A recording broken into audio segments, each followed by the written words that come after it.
کام یہ ہے کہ آپ باوضو ہوں گے۔ دوسرے نمبر پر پہلے 3 چکر ان کے اندر رمل ہے۔ رمل یعنی اکڑ کر چلنا، ایسے چلنا کہ جیسے پہلوان چلتے ہیں، اور ایسے چلنا کہ جیسے آپ دوڑ لگا رہی ہیں۔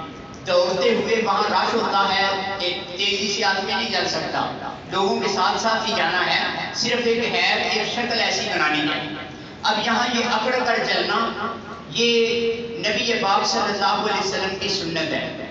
جب آپ عمرہ کے لیے تشریف لائے تھے صلح حدیبیہ سے اگلے سال، تو مشرکین مکہ نے کہا کہ مسلمان وہاں ان کو کھانے کو کچھ نہیں ملتا، بڑے کمزور ہو گئے ہیں۔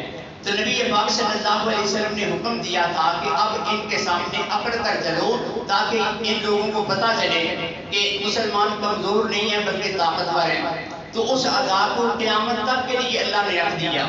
ویسے تکبر منع ہے، تکبر کرے آدمی رائی کے دانے کے برابر بھی تو جنت کی خوشبو نہیں آئے گی، لیکن یہاں نبی کا طریقہ اور نبی کی سنت ہے، تو رسول اللہ صلی اللہ علیہ وسلم کے طریقے پر عمل کرتے ہوئے آپ تکبر بھی کریں گے تو اللہ کے محبوب بنیں گے، اور اگر نبی کے طریقے کو چھوڑ کر حج عمرہ بھی کرتے رہے تو وہ بھی اللہ کے ہاں مقبول نہیں ہوگا۔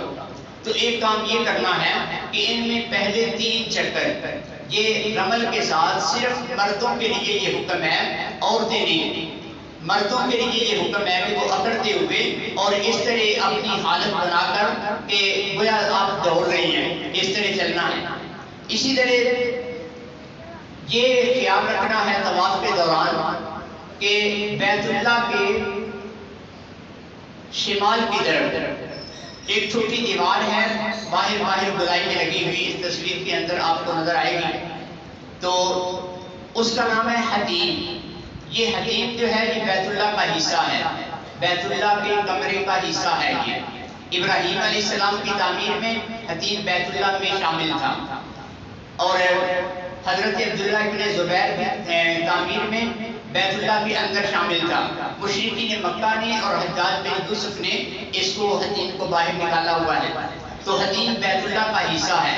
طواف بیت اللہ سے باہر ہے، اس لیے حتیم کے اندر سے جب رش ہو تو پھر تو ویسے وہاں انہوں نے روکا ہوتا ہے، وہاں سے آدمی نہیں گزر سکتا اندر سے، اور جب رش نہ ہو تو اندر سے گزرنا چاہے تو گزر سکتا ہے، لیکن طواف نہیں ہوگا۔ طواف بیت اللہ سے باہر ہے، تو اس لیے حتیم کے باہر سے گزرنا ہے۔ اور اس میں یہ خیال بھی رکھنا ہے کہ جب چکر لگاتے ہوئے کعبۃ اللہ کا چکر لگاتے ہوئے یہ حجر اسود والا کونا، اس کے بعد حتیم کے 2 کونے وہ گزر کر تو آگے تیسرے کونے پر پہنچیں گے، تو یہ تیسرا کونا جو حجر اسود سے پہلے ہے اس کا نام ہے رکن یمانی۔ تو نبی پاک صلی اللہ علیہ وسلم نے اس کو صرف چھوا ہے، صرف ہاتھ لگایا ہے، اس کا بوسہ نہیں ہے۔ تو اگر یہاں خوشبو نہ لگی ہو یا آسانی سے ہاتھ لگا سکتی ہیں تو ہاتھ لگا لیں، یہ سنت ہے۔ نہ لگے ہاتھ، یہ تصویر کے اندر جو گول دائرہ ہے یہ رکن یمانی ہے، اور اس سے آگے جو کونا ہے وہ حجر اسود والا کونا ہے، تو اس رکن یمانی کو ہاتھ لگانا اور چھونا یہ جو ہے سنت ہے۔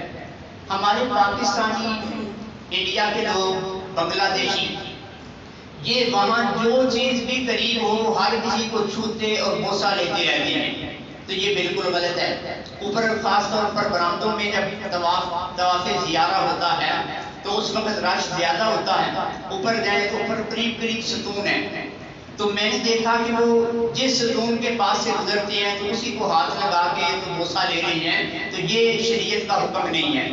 شریعت نے صرف حجر اسود کا بوسہ یہ رکھا ہے، یہ سنت ہے، اور یہ بھی صرف اس وجہ سے کرنا ہے کہ نبی پاک صلی اللہ علیہ وسلم کی سنت اور نبی پاک صلی اللہ علیہ وسلم کا طریقہ ہے، اس کے سوا اور کچھ نہیں۔ حضرت عمر فاروق رضی اللہ تعالیٰ عنہ حجر اسود کے سامنے کھڑے ہو کر فرمایا کہ میں جانتا ہوں کہ تو پتھر ہے اور تیرے اختیار میں کوئی نفع نقصان نہیں، آج میں تیرا بوسہ صرف اس لیے لے رہا ہوں کہ میں نے محمد رسول اللہ صلی اللہ علیہ وسلم کو دیکھا کہ وہ تیرا بوسہ لے رہے تھے، تو ان کا بوسہ نبی پاک صلی اللہ علیہ وسلم کی سنت سمجھ کر لینا ہے. حجر اسود کا بوسہ رکن یمانی کو چھونا ہے نبی پاک صلی اللہ علیہ وسلم کی سنت سمجھ کر. اس کے سوا اور کوئی وجہ اس میں نہیں ہے. تو اس لیے صرف یہ دو جگہ ہیں جہاں چھونا یا بوسہ لینا یہ نبی پاک صلی اللہ علیہ وسلم کی سنت ہے. پھر اس چکر کے دوران بعض لوگ ہر چکر میں کتابیں لکھی ہوئی ہیں، ہر چکر کی دعا علیحدہ لکھی ہوئی ہے، وہ دعائیں پڑھتے رہتے ہیں. اور ایک معلم وہ اونچی آواز سے پڑھتا ہے، پیچھے ساتھ جو ہے وہ ساتھ لوگ دوسرے پڑھتے رہتے ہیں. تو یہ طریقہ نہیں ہے، شریعت نے یہ نہیں بتایا. بلکہ اس کے اندر جو مسنون کام ہے وہ صرف تیسرا کلمہ طواف کے دوران سبحان اللہ والحمدللہ ولا الہ الا اللہ واللہ اکبر، یہ کلمات ہیں جو مسنون ہیں. اگر یہ بھی نہ پڑھے کوئی اپنی زبان میں دعائیں مانگتا رہے تو یہ بھی ٹھیک ہے. تو صرف مسنون یہ کام ہے کہ تیسرا کلمہ پڑھیں. اس کے سوا باقی دعائیں وہ اپنے آپ کو دوسری چیزوں کی طرف متوجہ کرنے کی بات ہے اور خواہ مخواہ اپنی توجہ کو ہٹانے کی بات ہے. ورنہ توجہ اللہ کی طرف، اللہ سے مانگنے کی طرف رہنی چاہیے کہ اپنے ٹکڑے، اپنی پریشانیاں، اپنے غم اللہ کے سامنے رکھیں. وہ ہر موقع، ہر مقام دعا کی قبولیت کا مقام ہے. تو اس طرح ان چیزوں کا خیال رکھنا ہے طواف کے دوران. اب اس میں آپ نے پہلے سے تلبیہ پڑھا، اب یہ طواف کر رہی ہیں، تو یہ دونوں کام عبادت ہے. طواف بھی عبادت ہے، اس سے پہلے جو تلبیہ پڑھتے آ رہے تھے وہ بھی عبادت ہے. اور اللہ کی جو عبادت ہے وہ کسی اور کی نہیں ہو سکتی. آج اگر کوئی آدمی کسی مزار دربار کا طواف کرے گا تو وہ اللہ کے ساتھ شریک کرنے والی بات ہے. جو اللہ کے گھر کا طواف ہے وہ کسی اور کا نہیں ہو سکتا. لبیک اللہم لبیک یہ اللہ کے لیے ہے. اگر نبی پاک صلی اللہ علیہ وسلم کے لیے یہ کہتے رہیں گے کہ لبیک یا رسول اللہ تو یہ بھی اللہ کے ساتھ شریک بنانے والی بات ہوگی. صحابہ کرام نبی پاک صلی اللہ علیہ وسلم کے پاس بیٹھے ہوئے تھے، وہ سامنے بیٹھے، ما تحت الاسباب کوئی بات ہوتی تو لبیک یا رسول اللہ کہہ دیتے. اب ما فوق الاسباب غیبانہ طور پر جیسے اللہ ہم سے دور ہے، اللہ ہم سے غیب ہے، اللہ ہمیں نظر نہیں آتا، نبی پاک صلی اللہ علیہ وسلم بھی نظر نہیں آتے، تو اس موقع پر جو کلمات اللہ کے لیے ہیں وہ کسی اور کے لیے کہے جائیں گے تو وہ کہنا ٹھیک نہیں ہوگا. تو اب یہاں یہ طواف پورا کر کے تو اس طواف کے بعد آپ نے جو کام کرنے ہیں تو وہ ایک تو زمزم پینا ہے، یہ سنت ہے. نبی پاک صلی اللہ علیہ وسلم نے فرمایا کہ مومن پیٹ بھر کر زمزم پیتا ہے. اور یہ فرمایا کہ دعا بھی ہے، دوا بھی ہے، غذا بھی ہے. حضرت ابو ذر غفاری نے ایک مہینہ گزارا تھا رضی اللہ تعالیٰ عنہ کو صرف آب زمزم پیتے ہوئے، کوئی اور چیز کھانے پینے کے لیے نہیں تھی. اور فرمایا کہ جس نیت کے ساتھ یہ پانی پیو گے تو وہ نیت پوری ہوگی. یہ شفا ہے. بہت سارے لوگ جو بیمار جاتے ہیں تو زمزم پینے کی وجہ سے وہ ٹھیک ہو جاتی ہیں. تو ایک کام یہ سنت سمجھ کر خوب پیٹ بھر کر آب زمزم پینا یہ طواف کے بعد ہے. اسی طرح اس کے بعد یہ کام سنت ہے کہ ملتزم پہ چمٹ جانا. بیت اللہ کا دروازہ اور حجر اسود اس کے درمیان جو تھوڑی سی جگہ ہے اس کا نام ہے ملتزم. نبی پاک صلی اللہ علیہ وسلم ملتزم پہ چمٹ کر تو اللہ کے سامنے رو رو کر دعائیں مانگتے رہے. تو یہ یہاں پر یہ تصویر کے اندر بیت اللہ کا دروازہ نظر آ رہا ہے اور درمیان میں جو نشان ہے یہ تھوڑی سی جگہ یہاں دیکھنے میں تھوڑی نظر آ رہی ہے لیکن وہاں کچھ زیادہ جگہ ہے یہ. تو یہ ملتزم ہے. تو یہاں پر چونکہ رش ہوتا ہے کافی زیادہ تو پھر کوئی لوگ دروازے کے سامنے، دروازے کے قریب، دروازہ کافی اونچا ہے، ہاتھ پہنچتے ہیں اور باقی انسان جو ہے وہ آسانی سے دروازے تک بھی نہیں پہنچ سکتا.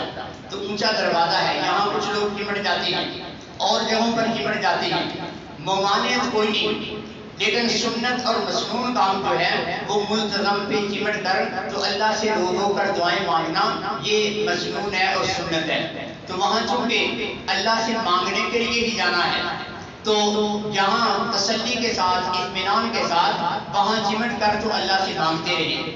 شیخ القرآن مولانا غلام اللہ خان صاحب رحمہ اللہ تعالی یہ حج پہ گئے تو ان کا واقعہ ہے کہ انہوں نے دیکھا کہ آگے ملتزم پہ یہ کھڑے ہیں، انتظار کر رہے ہیں کہ آگے کوئی بندہ ملتزم کے ساتھ چمٹا ہوا ہے تو وہ وہاں سے ہٹے تو پھر میرا نمبر آئے۔ تو یہ اگلا آدمی اس کی دعا سن رہے تھے کہ وہ دعا ایسے انداز سے کر رہا ہے، کہہ رہا ہے کہ یا اللہ میں گجرات سے آیا ہوں، میں گجرات کا چودھری ہوں، میرا کو نوکر، میرا کو بندہ وہ غلطیاں کر لے، جرم کر لے، صرف میرے پاس آ جائے تو میں اس کو معاف کر دیتا ہوں۔ تو مولا تجھ سے بڑا چودھری کون ہے، تجھ سے بڑا بادشاہ کون ہے؟ میں آ گیا ہوں تیرے در پہ، تیرے در پہ پہنچ گیا ہوں، تو میری یہ حاضری قبول فرما کے تو میرے جتنی بھی غلطیاں، جتنے بھی گناہ ہیں ان کو معاف فرما دی۔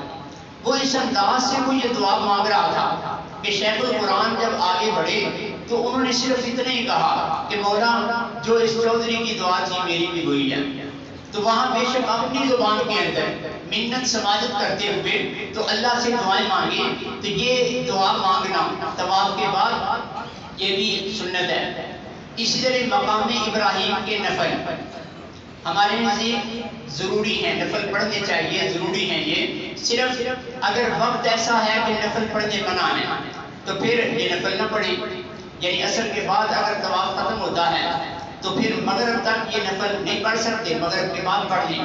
یا اسی طرح اور کو وقت ہے زوال وغیرہ کا تو اس وقت کو چھوڑ کر بعد میں یہ نفل پڑھے جا سکتے ہیں، لیکن یہ پڑھنے ضروری ہیں نفل، لیکن پڑھنے ضروری ہیں، ان کی تاکید ہے۔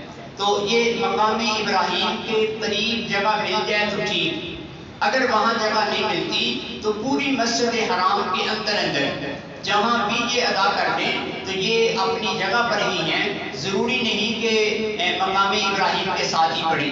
تو مقام ابراہیم یہ تصویر کے اندر جو ایک چھوٹا سا مینار سا نظر آتا ہے تو اس کے اندر وہ پتھر نصب ہے، شیشے میں سے نظر آتا ہے، تو جس کے اوپر ابراہیم علیہ السلام کے پاؤں کے نشان نظر آتے ہیں۔ تو یہ حجر اسود سے طواف کرتے ہوئے آگے بڑھیں تو مشرق کی طرف اگلے کونے سے جو ہے وہ مشرق کی طرف یہ کھلی جگہ پر مقام ابراہیم یہ نصب ہے، تو اس کے قریب جگہ ملے تو ٹھیک، اگر اس کے قریب جگہ نہیں ملتی تو جہاں بھی پڑھ لیں تو وہاں پڑھنے سے یہ ادا ہو جائیں گے۔ تو زمزم پیتے ہوئے نبی پاک صلی اللہ علیہ وسلم سے مسنون جو کلمات ہیں، نبی پاک صلی اللہ علیہ وسلم یہ دعا مانگتے تھے۔